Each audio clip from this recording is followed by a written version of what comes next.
I'm Francis Dearnley, and this is Ukraine, the latest. Today, we analyse the widely publicised announcements yesterday by President Trump in the White House and consider just how significant they are. Is this a turning point? Then we hear from medical professionals providing services in the occupied territories. Bravery takes you through the most unimaginable hardships to finally reward you with victory.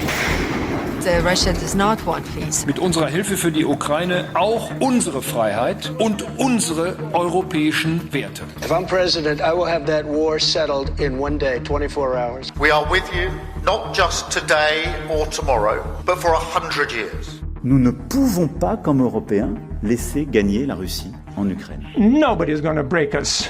We're strong. We're Ukrainians.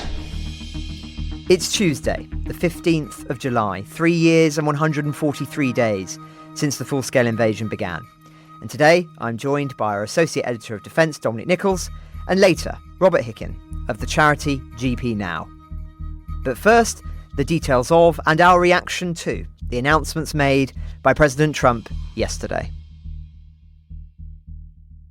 Yesterday, in the Oval Office, alongside NATO Secretary-General Mark Rutte, Donald Trump made two big announcements. First, he said he will impose severe 100% secondary tariffs on Russia's trade partners if there is no peace settlement to end the war in Ukraine within 50 days. Second, he said the US will send billions of dollars worth of military equipment and weapons to NATO that NATO will pay for themselves, then quickly distribute them to Ukrainian forces. I've been hearing so much talk, the president said. It's all talk, it's all talk. Peace talks with Putin don't mean anything. I speak to Putin a lot about getting this done, and I always hang up and say, that was a nice phone call. I go home and tell the First Lady. I spoke with Vladimir today. We had a wonderful conversation. She says, oh really? Another city was just bombed. More details are trickling through about phone calls like that one. Axios, citing unnamed sources familiar with one on July 3rd, reports Putin told Trump he intends to continue offensive operations until it secures the full administrative borders of occupied oblasts. He called and he wants all of it, Trump reportedly told Macron after the call. Details of another remarkable conversation, this time with President Zelensky on July 4th, is also noteworthy, in a sign of just how quickly the situation may have changed since the Oval Office encounter in February and what might happen if Trump genuinely does change his mind on supporting Ukraine. The Financial Times says Trump told Zelensky that he wanted Ukraine to make them, the Russians, feel the pain. He's reported to have said, Volodymyr, can you hit Moscow? Can you hit St. Petersburg too? The Ukrainian president replied, absolutely, we can, if you give us the weapons. Now, on the weapons deliveries specifically, there was considerable uncertainty yesterday as to how new they would be compared to what was pledged before. Then paused, then unpaused, but reduced. Patriots are reportedly on the way within days, and Zelensky has spoken very positively this morning about the developments, as have many other leaders, including the EU's Kaja Kallas, although she did express concern about the 50 days stipulation in relation to the tariffs. So there's lots for us to unpack. Dom, things are moving fast, a bit of a cliche of late, but when haven't things been moving fast since Trump got back in? You said yesterday that you'd eat your hat. I did. A phrase that caught some listeners off guard if Trump made a monumental announcement in support of Ukraine. So, Dom, are you feeling peckish? Well, yeah, I kind of it was a hostage to fortune, really. I should have dialed that down a little bit more. I'll speak about that a bit later, made that a bit more specific about quite when I'd eat my hat. Anyway, let's have a look at both of these announcements. Now, I don't know the reason for this 50-day grace period about the sanctions. Donald Trump, we all know, he called, crikey, months ago for an immediate ceasefire negotiations. Quick as a flash, that was ignored by Putin. Donald Trump then said he would work out in 2 weeks whether or not he was being played by the Russian leader. That period also passed without any kind of sanction. So now we've got the 50 days. What does it mean? Well, 100% secondary tariffs are big. That's very good. But 50 days is a long time. A lot can happen or be fudged or forgotten or ignored in that time. So, I'm not getting too excited about all this. Trump spoke yesterday of his frustration talking to Vladimir Putin, as you said, only to hear, often very interestingly, he said from his wife Melania, that soon after those chats, Russia had bombed another city. He said Melania told him once they bombed a maternity hospital, I think.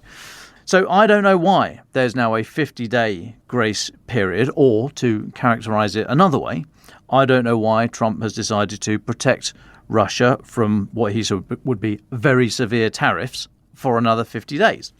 So let's mark that and move on without getting too excited. We will, of course, keep track of it, and we will be talking about this again, be of no doubt. The second bit, the weapons, I think is more interesting. So Secretary General of NATO, Mark Rutte, he said yesterday in the Oval Office, he said NATO is now going to supply Ukraine with massive amounts of military equipment, including air defences, missiles and ammunition. Now, I spoke yesterday of how this plan was expected, and this seems to be the case, that NATO members are going to send their own military equipment to Ukraine now being a debatable term, but that's the plan. Send it now, securing the knowledge that they will be able to immediately place orders in the US for replacements. So that should, underline the word should see weapons, including some of the most sophisticated weapons, including air defense, flowing into Ukraine in short order. Quite how short, though, we don't know, but that's the plan. So, for example, of where the rubber hits the road, after meeting US Defence Secretary Pete Hegseth yesterday, Germany's Defence Minister Boris Pistorius said that the two countries will soon make a decision about sending 2 US-made Patriot air defense systems to Ukraine. So, as in Germany sending them and then backfilling from the US. So, Mr. Pistorius said, with a deal secured, the first Patriot unit could arrive in Ukraine within months. It's like, great, months, brilliant. So this is another 2 steps forward, 1 step back kind of statement. So I think that's kind of where we are, that this is, the words look good, going in the right direction, but then there's always that sting in the tail. Now, a quick sidebar, if I may, on air defence, given it's so crucial to Ukraine right now. We're talking about it a lot. You're going to hear a lot more. We need to know what we're talking about here. So Patriot, like most modern air defence systems, has 3 components. You've got a radar for spotting the incoming missiles and jets. You then got a control station where the operators sit and fire the weapon. And then you have the launchers. Those are the big containers that we see that each house on a Patriot system 4 missiles. Those 3 components are separated from each other so that if a missile comes in, it doesn't wipe out the whole thing in a oneer. Now that collected, put that together, the standard unit is called a battery, which generally consists of about 6 launchers. So Donald Trump was asked a question yesterday about whether the United States was going to be providing Patriot air defense batteries or just the missiles. They are both good. That's the top line. They are both good. But obviously sending whole batteries is much better than just the missiles. Now, Trump answered by saying the United States will send, quote, everything, a full complement with the batteries. Now, I thought that was an odd phrase, the whole with the batteries thing. So it's not clear if he thinks he's sending whole Patriot systems or just think that the missiles are battery powered or something. I'm not quite sure. I'm not sure. I hope somebody will explain the difference to him. But anyway, there is some confusion here. He said an unnamed country has 17 Patriots ready to be shipped and that a big portion of the 17 will go to the war zone in Ukraine very quickly. So we don't know if Donald Trump was referring to 17 Patriot launchers, each of 4 missiles, or batteries. As I say, both under the headline of nice problem to have, sort of thing, to sort this out, but batteries is a much better prospect. I would be delightedly surprised if 17 batteries were going, bearing in mind the US, which is the biggest player in this field, is thought to have around 50 Patriot batteries. So if they're sending 17, and there's no suggestion they are the country in question, but if they were sending that kind of number, that's a huge chunk. So I can't imagine the US is sending, a third of its entire stock. If 17 launches are going from across Europe and elsewhere, that's great. So looking wider and overall, this 50-day sanctions thing is baffling and annoying, but the military side, I think, is very good. So if we are now in the place where this is just transactional, you make the stuff and allow me to buy it from the open market, if that's it, that's good. It's simple, as long as the permissions to send the munitions onto Ukraine hold. It probably also gets around a lot of the politics. Plus, there's enough money. There's enough money in Europe, let alone the United States, enough money in Europe to buy this. There's just the wealth of the nations and the pot of money that is being collected by the European nations. Then there's also the frozen Russian assets, the interest on those things and the actual assets themselves, which is thought to be about $34 billion worth held here in the UK and a total of about $200 billion worth of assets in Europe. That some of that frozen, or some of the interest from those frozen assets, is already being used. So there is money. So overall, I think this is a high fibre opportunity for Europe to basically unblock the constipated supply lines and get military support flowing again to Ukraine. It's also a chance to, as well as supporting Ukraine outright, but to integrate Ukrainian systems into wider European military architecture, which would be good in the long term. And it's a good chance for Europe to rearm in the face of the now very obvious Russian threat.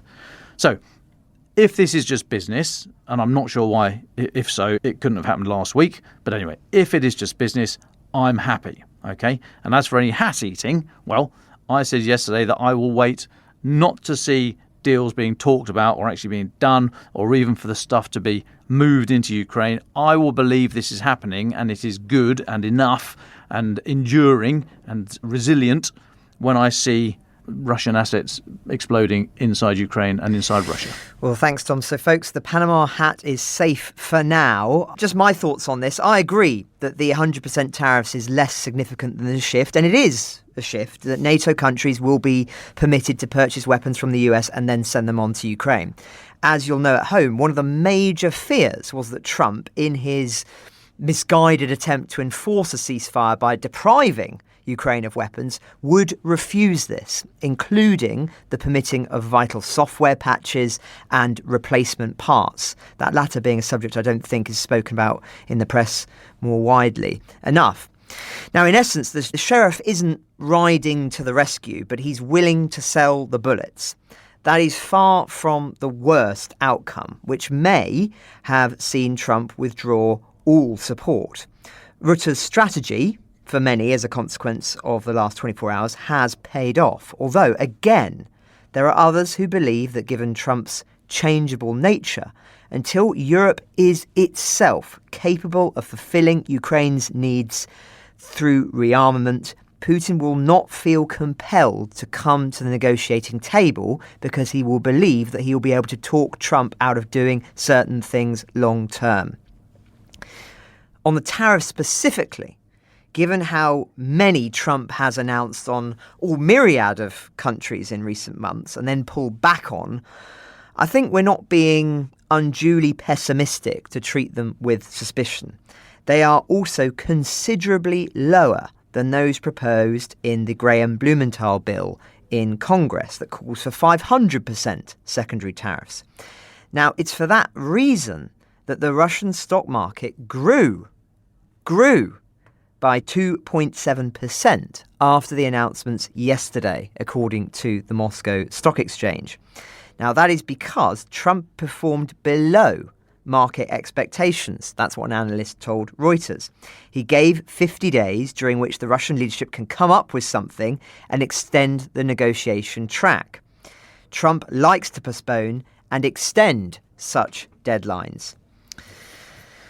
I confess to also being deeply sceptical that Putin won't be able to turn this around in another of his charm offensives. Already, there are chinks in Trump's armour. When he was asked by the BBC if he was done with Putin, the president replied, "I'm disappointed in him, but I'm not done with him. I'm disappointed in him." Now that still gives Moscow an opportunity to string him and us along again. So we're going to be talking about this for a long time, I think, and let's keep a very, very close eye on the reality behind these pledges. But turning to the usual updates now, starting with the military. Dom, what's the latest in that sphere? Well, thanks, Francis. Let's start inside Ukraine. Russian strikes yesterday killed at least 5, injured over 50, including children, across the whole of the country, according to local authorities. In Sumy city, up in the northeast of the country, 3 Russian drones were said to have deliberately targeted a university, injuring 5 staff members and a 19-year-old student there. A medical facility and non-residential buildings were also damaged. Another medical facility in Shostka, also in Sumy Oblast, right up in the north of the oblast, was also damaged yesterday. Strikes across Dnipropetrovsk, Donetsk, Kharkiv and Zaporizhia and Kherson accounted for the other injuries. On the ground, small movement again by Russia heading west. In the Donbass, nothing else really moving, or nothing else moving yesterday. Seemingly to continue that effort to bypass or possibly surround Konstantinivka and Pokrovsk, but no incredible movement from last weekend. Inside Russia then, and the Energia plant in the city of Yelets in Lipetsk Oblast, so this is about 300 k's northeast of Kharkiv. That is, it's on fire this morning, so something bad has gone wrong, but it's thought to have been a Ukrainian drone. Russian officials reported Ukrainian strikes there and across the country. That facility in Yelets is thought to manufacture batteries for missile guidance. That's not it's going to get very confusing. That's the small, Donald, if you're listening, those are the small batteries you put in your pockets, not the big. Anyway, batteries for missile guidance and glider modules, including for the Iskander system and cruise missiles. Now, Russia's defense ministry claimed that they had shot down 55 drones last night across multiple regions, including 32 over Belgorod Oblast, 12 over Voronezh Oblast and 1 over Kursk Oblast. They all border Ukraine to the north. Russia says they also shot down 3 drones over Lipetsk, that's a little bit further north, 1 over Rostov to the east and 6 over the Black Sea. Voronezh Oblast Governor Alexander Gusev said debris from one of the intercepted drones had fallen into the city centre in Voronezh, damaging residential buildings, injuring 15 people. Now, I point you to a rather concerning story today in Kyiv Independent. The SBU, Ukraine Security Service, says they caught a Russian agent red-handed as he was planting explosives in an apartment building in the western city of Rivne. They put that out in a statement this morning. So Rivne is about 300 kilometres west of Kyiv. According to the SBU statement, Russian special services recruited this 27-year-old Lviv resident who was trying to obtain easy money, they say, through Telegram channels. He then allegedly installed an improvised explosive device in a rented apartment in the Rivne city centre, expecting the explosion there that he would have detonated remotely will cause civilian casualties and spread panic through the region. This suspect is facing up to 12 years in prison if convicted. A couple more from me. Now, in a bid to provide a bit of resilience in case the Starlink service is interrupted or turned off, Denmark has said it will provide Ukraine's military with European-made satellite communications. Danish Defence Minister Troels Poulsen said yesterday Denmark has now contributed to strengthening Ukraine's satellite-based communications in their defence against Russia. There is a very large potential in space-based solutions that can contribute to both Ukrainian, Danish and European defence. You may remember Reuters reported back in February that the US had threatened to cut off the Starlink service if Kyiv did not sign that deal on the minerals, the natural resources deal, the first time that came around, although Elon Musk, we should add, has denied those claims. Poland, you'll remember, currently finances half of Ukraine's 42,000 Starlink terminals, cost them about $50 million a year. That was reported by Polish Foreign Minister Radoslaw Sikorski. Back in March, Mr. Sikorski said Poland would look for alternative suppliers if SpaceX turns out to be an unreliable provider of Starlink satellite internet for Ukraine. So that may well be what we're seeing today. And then just finally, today, early this morning, the Verkhovna Rada, the Ukrainian parliament, voted to suspend Ukraine's membership of the Ottawa Convention. That's the one banning anti-personnel mines. President Zelensky signed the decree back on June the 29th, but they voted on it this morning. 305 in favour, 0 against and 40 abstentions. Now that's us up to date, Francis. Well, thanks very much, Dom. And just a few brief political updates further to the announcements of yesterday. Sergei Lavrov, Russia's foreign minister, has met with Xi Jinping of Beijing this morning. The two had been scheduled to meet after Lavrov travelled to North Korea over the weekend. Earlier today, China accused President Trump of coercion after he threatened to impose those tariffs on Moscow's trading partners, which of course includes Beijing. The other country that's widely speculated to be the one that would suffer the most under these tariffs if they were passed is India. Of course, the country that's still, like Beijing, purchasing a lot of the Russian oil and gas that used to go to Europe. Now, the meetings in China are taking place as we speak. The timing is pretty fortuitous for them, it has to be said, as they'll no doubt be discussing a collective position after yesterday's events. Closer to home, President Zelensky has named First Deputy Prime Minister Yulia Sviridenko as the next Prime Minister of Ukraine, launching a government reshuffle. Zelensky said he'd met her to discuss cooperation with the US and Europe on strengthening the economy, boosting arms production and reforming the executive branch.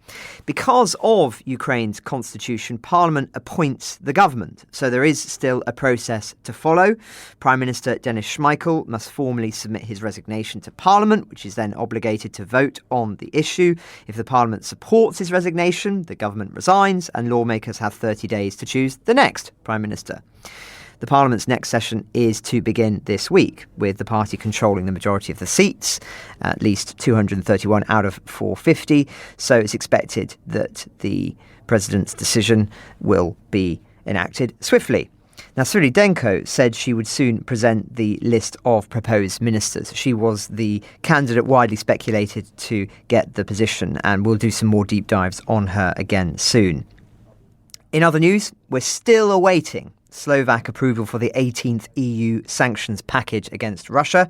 Slovak Prime Minister Robert Fico has, we understand, promised to share the EU's written proposal with all Slovak political party leaders first, but didn't disclose details of the guarantees. Meanwhile, EU Chief Diplomat Kaja Kallas stated that the sanctions package is anticipated to be adopted today or tomorrow. This is one of the longest delays we've seen relating to any of the sanctions packages so far. Just worth bearing that in mind in the European context at the moment. One last story, easy to miss, but matters a lot in the context of today's news. The US Senate Armed Forces Services Committee approved $500 million in aid for Ukraine as part of the 2026 National Authorization Act. That's the annual law that approves funding and plans for the US military for the coming fiscal year. The overall 2026 budget allocates $925 billion for national defence. So this is a small amount indeed. But on the other hand, it shows again that the worst case scenario of a complete American withdrawal is off the cards for the time being. Nonetheless, it bears repeating that the progress, if we can articulate it as such, of the past 24 hours is, by and large, only restoring some of the provisions that had been donated regularly for free by the Biden administration. We took many steps back in recent months, and that will be measured in human lives. And just how secure are these pledges, and how alert is Europe to the precariousness of the situation? These remain pivotal questions. We are not off the hook. But let's turn now to a different subject, and that relates to medical care in Ukraine, something that Dom was speaking about earlier in the week, and particularly in a subject that's of close attention to us in the occupied territories. And for this, I will hand over to Dom. Yeah, thanks, Francis. So delighted now to, reintroduce Rob Hickin from GP Now. Rob, welcome back to the pod. Delighted you could come on and at such short notice. Rob, you're in Singapore, so you're quite a few hours ahead of probably everybody listening to this. But thank you so much for coming on. Now, GP Now, We've spoken to you at various times in the last 3 years. I've characterised it as the hospital in the cloud. That's probably not doing you any great service at all. But could you, I'd like to talk to you about this recent survey you've done in terms of your provision of care for Ukrainians still in the occupied territories. But before we come to that, could you just give us an update on, explain please for any listeners who've not heard you before what GP Now is, explain the concept of the hospital in the cloud, and give us an update on your general work, please. Welcome back, Rob. Hi, Dom. Hi, Francis, and everyone at Team Telegraph, and obviously the Ukraine, the latest audience. It is absolutely wonderful to be able to come back and give you an update. We've got a lot of good news to share. So, back to the genesis and the support that we've enjoyed from you over the last 3 years, as you say. When you dubbed our Ukrainian crisis care telehealth service the Ukraine Hospital in the Cloud, which may be battery powered, I'm not sure. I'll have to check on that. So since we last spoke last year, what we did was we built a clinic or a hospital in the cloud, and it consists of 75 certified medical professionals. 12 of them are located in Ukraine. Some are in occupied territory. We obviously don't want to disclose these precise numbers. And the rest are displaced medical professionals spread across Europe. Doctors, predominantly mums who left with the children, unable to practice in the countries in which they've been relocated to. Most of our doctors are actually displaced in the rest of Europe. Since we've last spoken, we've gone through some milestones. We've now helped 13,528 families in 59 countries around the world. The bulk of those are in Ukraine and places like Poland, but it's all 5 continents, deepest, darkest Africa and Rwanda and Uganda and Vietnam and Bali and Indonesia, and where there's quite a large Ukrainian diaspora. And we've also just ticked over 3,500 hours of free consultations. And we've now done 21,000 sessions for Ukrainian families. And we have seen a shift since we last spoke. And the average consultation is about 20 minutes. And we're seeing a lot more mental health. We've got a lot of psychologists on the platform. We're seeing much longer consultations providing support for families and individuals around the world, but including occupied territory, which is, I know, what you want to talk about today, Dom, isn't it? Yeah, thanks, Rob. So we will, of course, put the details for the GP Now services in today's episode notes if anyone wants to get in touch with you. But I mean, you and I have been chatting over the last few years now, Rob. But I was very interested in this survey you've just done. We've been focusing. We now have a regular feature every 2 weeks. We hear from Dr. Jay McGlynn of King's College about activity in the occupied territories, resistance activity. So we're trying to keep as much of a focus as we can on those that are under temporary Russian control, I suppose. So can you talk to us about this within the bounds of operational security, of course, but talk to us about this survey you've done, why you felt the need to do it, how on earth did you manage to conduct it, and what were the results? Well, it was very much at your urging, Dom, and I'm so glad you do it. We actually have intentionally not asked too many questions about what's going on behind enemy lines for obvious reasons. The less you know, the better. And in fact, we do have Spencer Cass, our ambassador, just the Pi Foundation ambassador, going back there at the moment. But our doctors, particularly the ones who are operating behind enemy lines, were reticent. And so we canvassed 64 of them. And it was an anonymous survey, and the findings, which Dr. Gogner summarised, our advisory board member in Australia, summarised them into sort of life-threatening risks, surveillance and fear. And forgive me, I'm reading off the screen now, but at a high level, patients are risking their lives simply by having no access to medical care under occupation. And there is a 2-tier system there. Pro-Russian Ukrainians are definitely getting a completely different level of care behind enemy lines to those who, like the mother of one of our team members in Zaporizhzhia, who hasn't seen her since the war started. She's only 80 miles away, but it's very difficult to access medication, very difficult to see a doctor, very difficult to get any kind of medical support. So there's a medication scarcity, there's very unreliable access to care, and a lot of neighbours are telling people about people and so forth. So very difficult environment to operate under, and it's taking a huge psychological toll. So Dom, the questions we asked our doctors were, we had the demographics breakdown into the type of professions: psychologists, pediatricians, gynecologists, psychologists, cardiologists, etc. As I mentioned earlier, a lot of it is now shifting to psychological services. And we asked, what drives you to support the Ukrainian Crisis Care Telehealth Service? And the responses were, this is my way to support Ukrainians in Ukraine. Telemedicine is an effective way to deliver help now. And I support the project because it's good, it's useful and necessary, and it's saving lives. So that's why they are taking risks. And it was a revelation as well, Don. We found out that we are actually helping patients who have been displaced into Russia and then moving back into Europe. So we've been operational just in occupied territory, but also in Russia. So another question we asked was how the service is providing value for your patients, and it's reducing stress levels from war, improving health-related quality of life. The service gives them the opportunity to seek help when things are difficult. They don't have to go anywhere or wait because help is right there just online. This is especially important for everyone who is going through difficult times at the moment, and they know that they are not left alone. And that is a lot. And as Dr. Gogner says, that is medicine alone, just being able to connect to a medical professional who can provide that medical advice, comfort and care. What's going well with the project? I'm able to help people quickly in a crisis. There is a high demand for this service. We need to do more. Oral consultation, patients learned how to use this. There haven't been any unpleasant moments in my practice yet. Everything is clear and understandable. Thank you, everyone is fine. That was another question. And then we really got, into how can we improve the service? And everyone wants us to be able to scale and provide more care. Is there anything that you feel is important that you are seeing? And a lack of high-level specialists in occupied territories is a massive issue.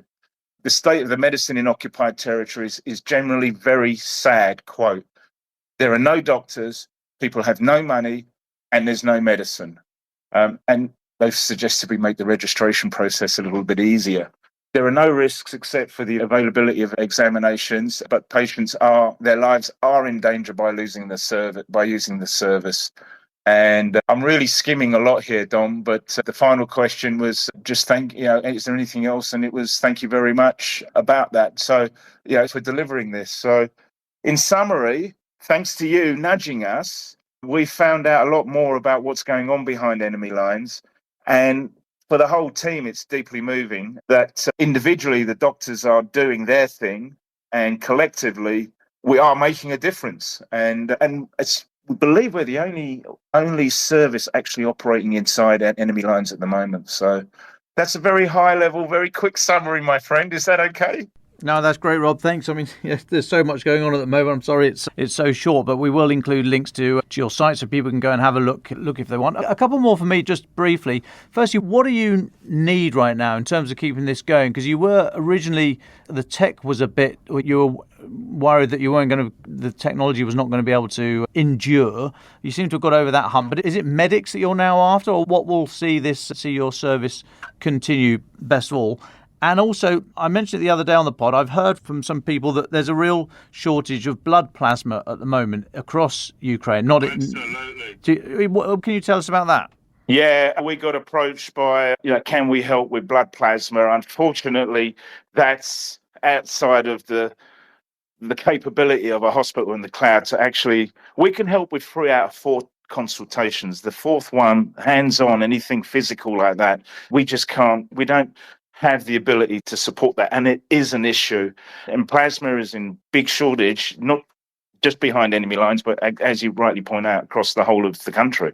So that's the second part. The first part, we've never really had any issues with the technology. We were backed by Amazon Web Services and F5, one of the security companies, when we ruggedized the platform back in March 2022 to be able to go into a war zone. We did capacity planning, and we know that we can scale up to 500,000 sessions a month. And we've had, as I say, 3,500 hours now and we get about 15 cyber attacks every day, and we've had 0 downtime. So the Russians have tried. Our website's a little bit vulnerable, but the actual platform is rock solid. And I'm so proud of how it's performed. The hard part continues to be funding for this service. And we've been, as you know, we've been looking for a home, someone to back us and support us so we can scale it. And we really are running on the smell of an oily rag, and without the support of the Ukraine, the latest audience, and which is why I was really wanted to come back and say thank you. We get about $4,000 a month, one big donation, and then a lot of smaller donations, which cover our operating costs, which is the platform and I call them the spark plugs that go into the engine to keep it all running. And we've seen the service numbers taper off as we've had to fight month after month after month to raise money. We need $10,000 a month to help 1,000 families. And it was the Ukraine, the latest audience, that kept us going last year. And then at Christmas time, Santa Claus came to town in the form of Steve Ostafchuk and the Dnipro-Oshawa Fund in Canada, and they got us a grant from the Canada-Ukraine Foundation, who gave us $50,000 and Canadian dollars, and that covered our costs for almost 6 months of this year. And we have seen our curve turn back up, and we're paying the doctors on time at the end of each month, and we are month on month increasing the service levels. I published them on our website, the Pi Foundation website, and also on LinkedIn, and you can see the impact of just paying the doctors on time at the end of each month. Whereas before, last year, it was, we haven't got it this month, but keep going, we're going to get some funding. So the only thing really holding us back for scaling and helping more, and I try not to dwell on the people we haven't helped because we couldn't get support, is funding. Yeah, that's the bottom line, mate. It's all about, we can scale. We know we can scale this, and we've just had a double whammy in that we may not be getting any more credits to offset the cost of the platform. So we're back to the walls again. We're waiting to hear from Canada-Ukraine Foundation if they're going to extend it. It finished at the end of June. So now we're sweating bullets whether we'll be able to pay the doctors at the end of the month. So it's that ever constant merry-go-round, my friend. And I'm just very grateful that we've got an opportunity to talk to the audience again. A, to say thank you. Come what may, thank you. And B, if you can help us a little bit out, that'd be terrific. We just need to get up to 10K a month, and we'll be paying the doctors on time and scaling. Yeah. So that's our story, mate. That's it.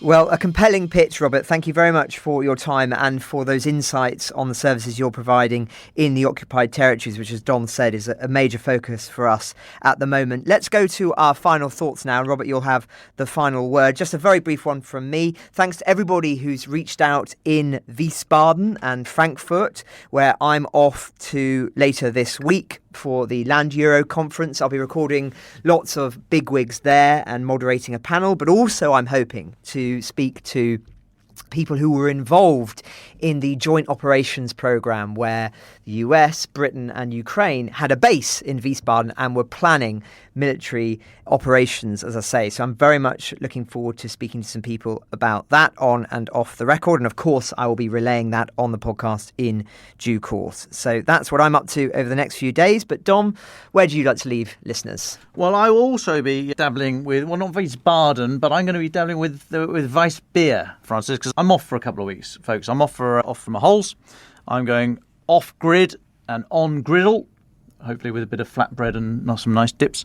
Yeah, I'm going off my holidays, so I'll be back in a couple of weeks. I'm going to finally finish Ulysses and the scrotum tightening sea. How far have you got with it then, Dom? Yeah, not far, only about 50 pages in. And I'm going to finish the rest of Debs Haynes' War Game podcast that I would recommend. So Deb Haynes from Sky News had on last week. Her 5-part, I think, War Game podcast is really, really worth a listen to. But folks, I urge you to find time, if you can, for yourselves over what's left of the summer.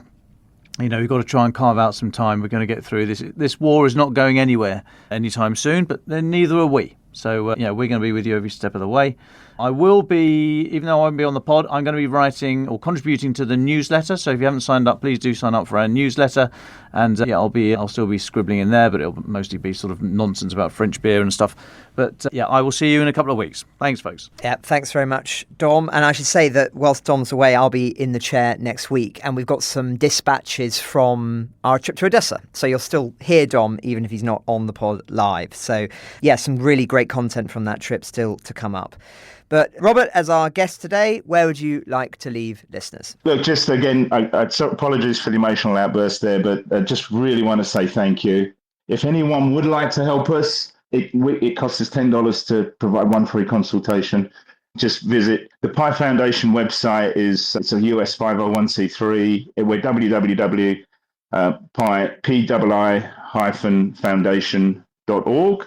And if anyone has any questions, please connect with me on LinkedIn, and we're more than happy to share any information about what we're doing. But God bless and have a great holiday, Dom. And if you want to switch from the Panama, I'm sure Dr. Gogner can organise a nice Akubra hat for you. I have an Akubra, thanks, Rob. I've had one for 20 years, but thank you. Ukraine the Latest is an original podcast from The Telegraph, created by David Nicholls. To support our work and stay on top of all of our Ukraine news, analysis and dispatches from the ground, please subscribe to The Telegraph. You can get 1 month free, then 2 months for just £1 at www.telegraph.co.uk/Ukraine the Latest. Deploying cutting-edge technology, we also release Ukrainian and Russian versions of this podcast. These translations retain our voices and delivery so that it can reach listeners in every region of Ukraine and those parts of Eastern Europe where Russian is still widely spoken.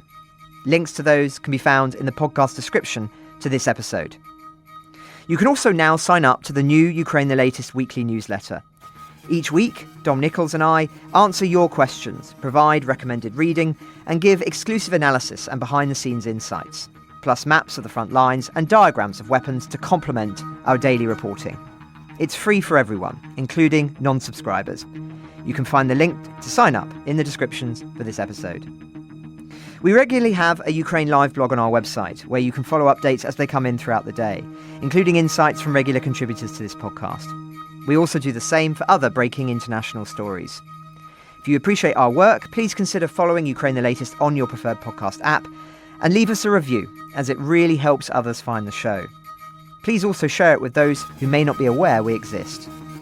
You can listen to this conversation live at 1 p.m. London time each weekday on X Spaces. Follow The Telegraph so that you don't miss it. You can also get in touch directly to ask questions or give comments by emailing ukrainepod@telegraph.co.uk. We continue to read every message. You can also contact us directly on X. You'll find our handles in the description for this episode. As ever, we're especially interested to hear where you're listening from around the world. Ukraine the Latest was today produced by Alexis Adimora. Executive producers are Francis Dearnley, Louisa Wells, and David Nicholls. My name is David Nicholls. Thank you all for listening. Goodbye.